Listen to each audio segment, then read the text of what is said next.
Comentario de Primera de Reyes capítulo 6. Construyendo tu templo interior. El secreto de Salomón para una vida con propósito. Versículo 1. Año 480. Este versículo sincroniza el 480º año a partir del Éxodo, con el cuarto año del reinado de Salomón. Esta información es de capital importancia, pues con ella se puede computar la cronología hebrea desde Salomón, remontándonos a Moisés y más atrás. De la exactitud de la fecha antes de Cristo asignada al cuarto año del reinado de Salomón, depende la exactitud de todas las otras fechas basadas en ella. No hay evidencia alguna para suponer que 480 sea un número redondo o que indique 12 generaciones, ni para hacer que ese periodo abarque el tiempo de los jueces al sumar todos los años de los jueces y omitir los años de opresión extranjera. Este comentario considera este número como el del 480º año y cuenta el año del Éxodo como el primero, tal como Moisés numeró los 40 años de peregrinación. ¿A qué corresponde este 480º año, sincronizado con el cuarto de Salomón? Según el método cronológico, y los sincronismos asirios, el 40º y último año del reinado de Salomón, capítulo 11, 42, puede fecharse 931-930 a.C. Ese sería un año civil judío, que va de otoño a otoño y que empezaba el séptimo mes. Entonces, su cuarto año fue 967 o 966, cuyo segundo mes, Sif, más tarde llamado Iyar, cae en la primavera de 966 a.C. Si este segundo mes del 480º año fue en 966 a.C., el segundo mes del primer año de los 480 fue 479 años antes del 966, en 1445 a.C., y el éxodo ocurrió en el primer mes de ese mismo año. Acerca de ese año como el primero de los 480. Sobre el cómputo de 1445. Las fechas del Antiguo Testamento dadas en este comentario se basan en los sincronismos entre 966 a.C. en el cuarto año de Salomón y el año 480, inclusive, comenzando con el año del Éxodo. Debería advertirse que este dato cronológico, en el año 480, se da formal y categóricamente, sin ninguna vacilación ni reserva y con una precisión insólita. Se da no solo el año de Salomón y la era del Éxodo, sino también el mes. Es evidente que se quiere establecer un sincronismo exacto, como el de Segunda de Reyes 18, 9 y 10, Jeremías 25, 1. La cifra que da la Septuaginta es 440 en vez de 480, y Josefo presenta 592 o 612, Antigüedades 7. 3, 1, 20. 10, 1. Tanto la Septuaginta como Josefo tienen numerosas discrepancias con las cifras hebreas de Reyes. Pero un estudio cuidadoso de las cifras de Josefo muestra que son posteriores y erróneas, y las del texto hebreo son las más antiguas y las más fidedignas. Josefo es notorio por sus cifras contradictorias y erróneas, y no se puede confiar en ellas para establecer una sólida cronología. Mes de Sif. Este es el nombre hebreo antiguo para el mes segundo. Después del exilio comúnmente se lo llamó Iyar. Los nombres raros y arcaicos de los meses hebreos dados aquí y en el versículo 38 son una prueba de la antigüedad del libro. Comenzó él a edificar. La decisión de Salomón de edificar el templo no fue arbitraria e inconsulta, ni debida exclusivamente al deseo y a la voluntad de su padre David. No le movía una ambición personal, ni amor a la gloria, ni la ostentación, sino un afán de realizar el propósito del cielo. Era evidente que había llegado la hora para que se construyera la casa del Señor, y Salomón se entregó de todo corazón a la tarea. Era un periodo de quietud y paz, tanto dentro de la nación de Israel como entre las naciones circunvecinas. También había prosperidad, lo que permitió a Salomón conseguir los materiales necesarios. El pueblo pudo construir y estuvo dispuesto a hacerlo. El relato de la construcción del templo de Salomón también está en Segunda de Crónicas 3 y 4, pero el registro de Reyes es más antiguo y más completo. El pasaje paralelo de Segunda de Crónicas concuerda con él en todos los detalles esenciales. Aunque es bastante más breve que el de Reyes, contiene algunos detalles suplementarios. Además de los relatos bíblicos, disponemos de la descripción que hace Josefo del templo de Salomón, Antigüedades 8. 3.1 a 9. Sin embargo, esta descripción, aunque es detallada, no es del todo fidedigna. Lo que han escrito los autores cristianos no añade nada significativo a los detalles del templo, y las repetidas destrucciones que ha experimentado Jerusalén desde los días de Salomón han impedido que las excavaciones arqueológicas hagan una contribución notable. Versículo 2. De largo. Una comparación de las especificaciones del templo con las del tabernáculo muestra que las dimensiones del templo guardaban una proporción con las del tabernáculo, cada una de ellas era el doble. De modo que el largo del templo era de 60 codos, el doble del largo del tabernáculo, Éxodo 26, 16 y 18.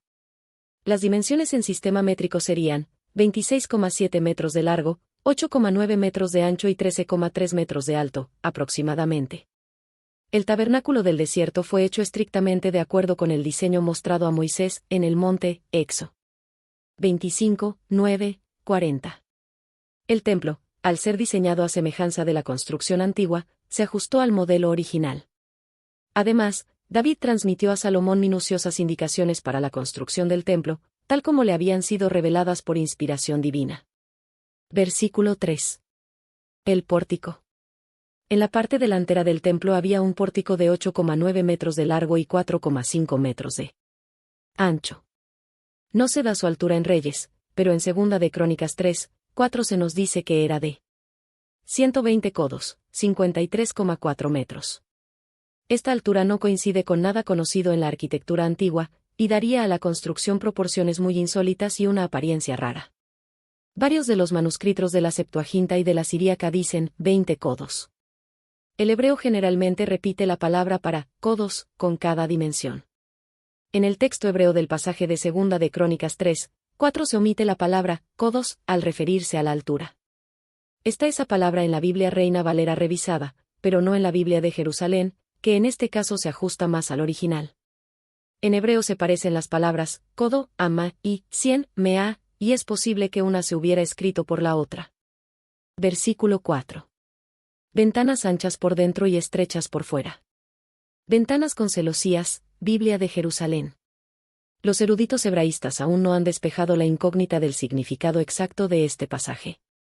Muchos creen que se trata de ventanas con celosías fijas. Otros concuerdan con la traducción de la Biblia Reina Valera revisada. Esas ventanas, estrechas por fuera, darían la apariencia de meras ranuras, anchas por dentro, lo que les daría la apariencia de las ventanas de los castillos antiguos. Las ventanas estaban bastante altas. Apenas debajo del cielo raso y encima de los aposentos descritos en los versículos 5 al 8. Versículo 5. Edifico, aposentos. Adheridos al templo, en 3 de sus lados exteriores, norte, oeste y sur, se construyó una serie de aposentos auxiliares. Se entraba en ellos desde afuera del templo, y estaban dispuestos de tal manera que no se los considerara una parte básica de la estructura del templo. En toda la descripción de estas cámaras laterales alrededor, el autor parece emplear un cuidado minucioso para indicar que esos aposentos no constituían una parte de la edificación principal, sino que eran externos. Por lo menos, sin duda algunos de esos aposentos servían como morada para los sacerdotes y otros servidores del templo. Alrededor del templo. Los aposentos laterales se extendían alrededor de la edificación, y colindaban tanto con el templo, el lugar santo, en la parte delantera del edificio, como con el lugar santísimo, en la parte posterior del mismo. Versículo 6. El de en medio. A la altura de 5 codos había una entrada, disminución, del codo en la pared externa del templo. Encima de esa entrada estaban las vigas para el piso de la segunda planta. Como resultado, los aposentos del segundo piso tenían un codo más de ancho que los del primero. El tercero. Sobre el segundo piso había otra entrada de un codo en la pared del templo, lo que permitía que las cámaras del tercero y último piso fueran de 7 codos de ancho, o sea 3,1 metros. Disminuciones a la casa. Los aposentos estaban distribuidos en 3 pisos. A fin de preservar la santidad del templo y al mismo tiempo permitir la unión de las cámaras exteriores, la parte externa del muro principal del templo formaba una serie como de peldaños sobre los cuales descansaban las vigas que formaban los techos de los aposentos y los pisos de las plantas superiores. Había 3 de esos peldaños, cada uno de un codo de profundidad. En su base, el muro del templo tenía 3 codos más de espesor que en su parte más alta. La pared externa de los aposentos auxiliares era perpendicular, sin peldaños ni entradas. Esta disposición hacía que los aposentos de más abajo fueran los más angostos, de solo 5 codos, o sea unos 2,2 metros. Esa también era su altura, versículo 10. Para no empotrar. Siendo que los muros tenían esas entradas, disminuciones, Biblia Reina Valera revisada, que se acaban de describir, no se necesitaba que las vigas que sostenían los pisos de los aposentos exteriores atravesaran los muros del templo, sino sencillamente que descansaran sobre los peldaños, o disminuciones, de este tipo de construcción. Así no habría una unión básica de los aposentos externos empleados para usos seculares con el templo sagrado en sí. Versículo 7. Marca de verificación gruesa blanca. Piedras, ya acabadas. A fin de que la obra de la edificación se llevara a cabo tan silenciosamente como fuera posible, en la cantera misma se cortaron todas las piedras del tamaño conveniente. Así, solo se necesitaba que se las colocara en su debido lugar en el templo. Esta medida asombrosa, que implicaba mucho trabajo y cuidado, y que demandaba gran habilidad, sin duda obedecía a la necesidad de reverencia. De ese modo, ya en la construcción del templo se dio la debida consideración al propósito santo que éste cumpliría. Versículo 8. Aposento de en medio. Piso intermedio, Biblia de Jerusalén. Algunos entienden que se refiere al aposento de en medio del piso bajo. La Septuaginta y los Targumes dicen, aposento bajo. Esto parecería indicar que todo el piso bajo solo tenía una puerta que estaba colocada en el lado sur del templo. Si estaba en el departamento del medio o en el delantero, cerca del pórtico, no es claro, aunque esto último es lo más probable. No había acceso al templo mismo directamente desde los aposentos externos. Escalera de caracol. Este es un tipo raro de escalera, pero las investigaciones arqueológicas han descubierto una cantidad de tales construcciones en el antiguo Cercano Oriente. La escalera parecería haber estado dentro de la construcción lateral, ocupando quizá el espacio que de otra manera habría correspondido a uno de los aposentos. Versículo 9. La terminó. Esta expresión se repite en el versículo 14 y una declaración similar, fue acabada, se presenta en el versículo 38. Sin duda el versículo 9 se refiere a la parte principal de la edificación, el templo en sí con exclusión del aposento externo, y la terminación de que se habla es la del armazón y el techo. Los detalles internos se añadieron posteriormente, versículos 15 al 22. La cubrió. Es decir, la techó. Se colocaron tablas de cedro sobre las vigas de cedro. No se nos dice si era un techo plano o a dos aguas. La mayoría de los comentadores opinan que podría haber sido un techo plano, tal como se acostumbraba en el antiguo Cercano Oriente, pero algunos sostienen que debe haber sido a dos aguas. Versículo 10. Edificó el aposento. Parece que primero se completó el cuerpo principal del templo, y después se construyeron los aposentos apoyados en el edificio. 5 codos. Puesto que había 3 pisos, cada uno de 5 codos de alto, la altura total de la edificación exterior era de 15 codos. Puesto que el templo mismo tenía 20 codos de alto, quedaba para las ventanas un espacio de 5 codos por encima de los aposentos. Versículo 4. Esas ventanas daban luz y ventilación al templo. Versículo 11. Palabra de Jehová. En medio de la descripción del trabajo arquitectónico se inserta una breve referencia a la promesa del Señor acerca del templo. Es evidente que este mensaje llegó a Salomón mientras se construía el edificio. No se nos dice cómo le llegó. En Gabaón, el Señor se le apareció a Salomón en un sueño, capítulo 3, 5. Después de que se terminó el templo, el Señor otra vez se le apareció a Salomón en la misma forma, con un mensaje de advertencia y bendición, capítulo 9, 2 al 9. Este mensaje quizá también le llegó a Salomón en un sueño, aunque puede haber sido también por medio de un profeta. Una de las razones para que el Señor enviara su mensaje en este tiempo fue que Salomón necesitaba recordar constantemente su solemne responsabilidad para con el cielo. Aun cuando una persona esté trabajando para el Señor, actuando por orden suya en el cumplimiento de designios celestiales, puede olvidar la necesidad de una continua reconsagración de los propósitos.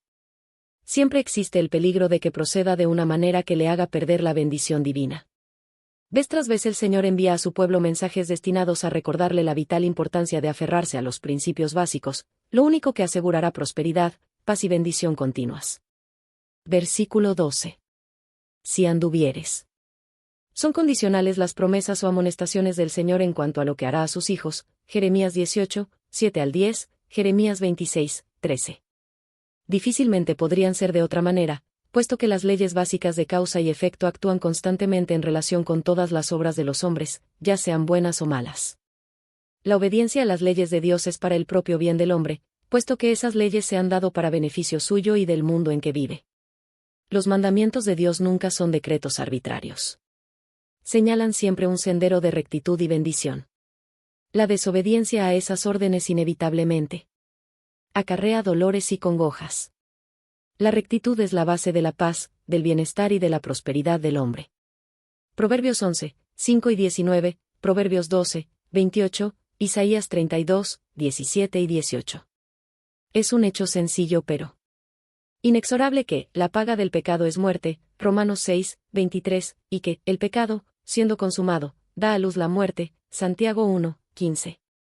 Por eso los profetas presentaron vez tras vez el principio de que la obediencia a las órdenes del Señor produce vida y bendiciones, y que la desobediencia acarrea frustración y muerte, Éxodo 15, 26, Levítico 16, 2 al 33, Deuteronomio 28, 1 al 68, Isaías 1, 19 y 20, Jeremías 7, 3 al 7, Daniel 9, 10 al 14.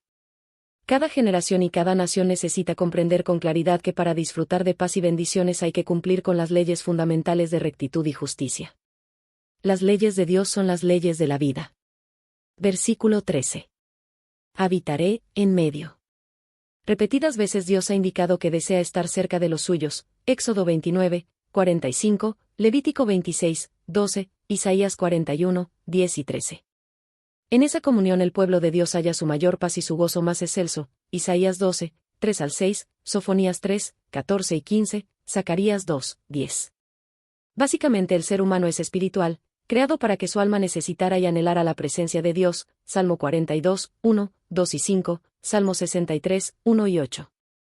Dios creó al hombre para que éste tuviera comunión con su Creador, y solo en una comunión tal alcanza su desarrollo pleno y su gozo máximo. Nada más puede colmar sus anhelos ni saciar su alma. Versículo 15. Tablas de cedro. En los anales de las naciones del antiguo cercano oriente se mencionan con frecuencia el cedro y el ciprés como maderas fragantes y durables que se empleaban en la construcción de templos y palacios. Versículo 16. El lugar santísimo. El departamento más interno del templo. Quizá a unos 20 codos de la pared posterior Salomón construyó un tabique de tablas de cedro que iban desde el piso al cielo raso. Versículo 17. El templo de adelante. Es decir, el lugar santo, el aposento importante del templo donde ministraban diariamente los sacerdotes. Tenía 40 codos de largo. Versículo 18. Calabazas. Los adornos arquitectónicos quizá tenían la forma de una especie de calabaza. Otra forma de la misma palabra también se traduce, calabazas, Segunda de Reyes 4, 39. Versículo 19. El arca. El más importante de los artículos del templo era el arca que contenía las tablas de la ley del pacto, Éxodo 34, versículos 1, 4, 10, 27, 28. De acuerdo con las instrucciones dadas a Moisés, se la había colocado, del velo adentro, en el lugar santísimo del tabernáculo antiguo, Éxodo 26, 33. Ahora, en el templo de Salomón, se la puso en un lugar correspondiente. Versículo 20. 20 codos. El lugar santísimo era un cubo perfecto de 20 codos de largo, de ancho y de alto, y su interior estaba completamente revestido del oro más puro. Cubrió de oro el altar. En la parte final de este versículo dice la Septuaginta, y él hizo un altar enfrente del oráculo y lo cubrió con oro.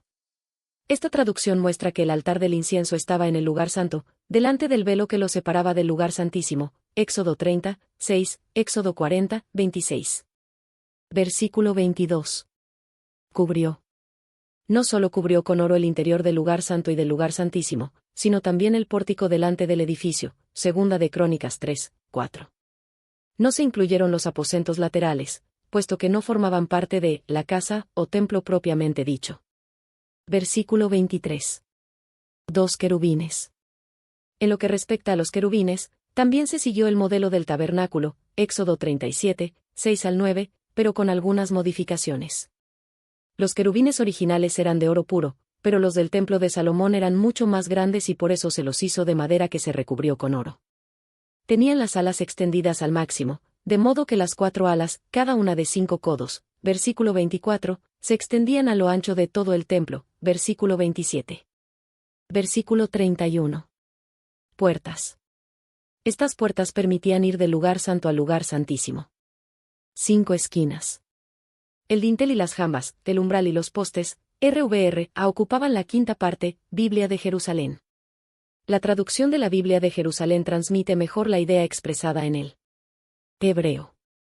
Parecería que el umbral era un quinto del ancho de la pared, y que la altura de cada poste, o jamba de la puerta, era la quinta parte de la misma. Esto haría que la abertura fuera un cuadrado de 4 codos, 1,8 metros por lo tanto, cada puerta tendría 1,80 metros por 0,90 metros. Versículo 32. Las cubrió de oro. Años después, Ezequías quitó el oro de las puertas del templo, y lo dio a Sennacherib, rey de Asiria que en ese tiempo había invadido el país, Segunda de Reyes 18, 16. Desde los días más remotos hasta los más recientes de la historia asiria, los registros cuentan de portones y de puertas de cedro recubiertas principalmente con bronce, pero también con plata y oro, que se instalaron en templos y palacios. La famosa puerta de bronce de Balabat, del tiempo de Salmanasar III, está entre los tesoros más selectos del Museo Británico. Versículo 33. Puerta del templo. Esta es la puerta externa que comunicaba el pórtico con el lugar santo. Postes cuadrados. Los montantes de madera de acebuche ocupaban la cuarta parte, Biblia de Jerusalén. Nuevamente la traducción de la Biblia de Jerusalén sigue con mayor fidelidad el hebreo. Esas puertas, pues, tendrían 5 codos de alto, o sea 2,2 metros. Versículo 34. Giraban. Eran giratorias, Biblia de Jerusalén. Parecería que cada puerta hubiera tenido 2 partes, que se plegaban la una sobre la otra. Versículo 36. El atrio interior. Quizá era el atrio de arriba, de Jeremías 36, 10. El atrio del tabernáculo antiguo tenía 50 por 100 codos, Éxodo 27, 9 al 13 y 18. Puesto que todas las dimensiones fueron duplicadas, es probable que el atrio del templo de Salomón hubiera tenido 100 por 200 codos, o unos 44,5 por 89 metros. No se da ninguna información en cuanto a un atrio exterior, pero la mención de un atrio interior presupone la existencia de uno exterior.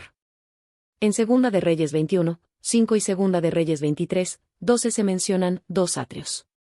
Esos 2 atrios se describen como el atrio de los sacerdotes y el gran atrio, Segunda de Crónicas 4, 9. 3 hileras. Algunos han pensado que esto significa que el piso del atrio estaba hecho de 3 hiladas de piedras cubiertas con tablones de cedro, lo que habría formado una plataforma alta. Otros creen que se hace referencia a una pared que circundaba el atrio, hecha de 3 capas de piedra y un caballete, o cumbrera, de cedro. Esto último es más posible, pues difícilmente hubiera sido adecuado un pavimento enmaderado para el piso de un atrio que se usaba constantemente como el del templo. Versículo 38. El mes de Bul. Este era el nombre hebreo antiguo para el 8º mes, que comenzaba a mediados de octubre.